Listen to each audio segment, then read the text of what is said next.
তুমি মুসলিম? জি আঙ্কেল। ও কি জানে না তুমি খ্রিস্টান?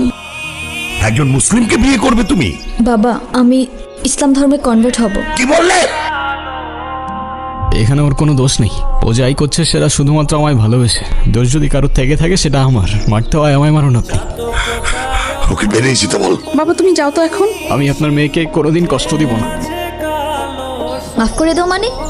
4টা বছর পরে সে এখন তুমি মাফ চাচ্ছ? হাল ছেড়ে দিচ্ছ? তো আমি আর কি করবো, আমাকে একটু বলবা? একটু বোঝার চেষ্টা করো। তোমার আর আমার ধর্মটা আলাদা জেনি। তোমার ফ্যামিলি কখনোই আমাদের সম্পর্কটা মেনে নেবে না। তুমি কি আমাকে ভালোবাসো না? দুনিয়ার সবাই মেনে না নিলে যদি আমার প্রতি তোমার ভালোবাসাটা কমে যায় না, তাহলে থাকো, আমি চললাম। কোথায় যাচ্ছ? বাবার পছন্দের ছেলেকে বিয়ে করতে। তাহলে আমার কি হবে? তুমি তো আর আমাকে ভালোবাসো না। বাসি, অনেক ভালোবাসি। পরিবার তো মানবে না। না মানুক? সমাজ কি বলবে? সমাজের বাইরে চলে যাব। কত দূর?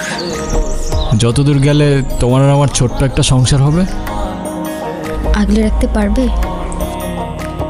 সারা জীবন।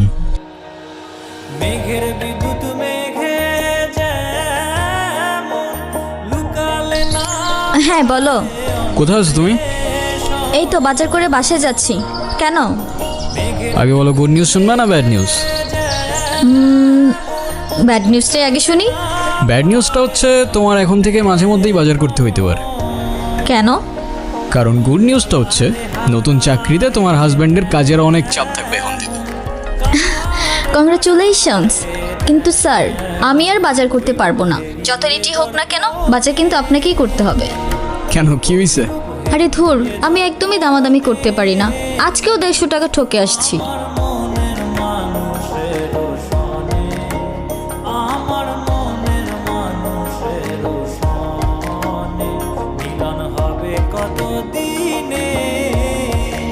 আপনারা কারা? আর বাসার ভিতরে কিভাবে ঢুকেছেন? কারা বাসে? হ্যালো?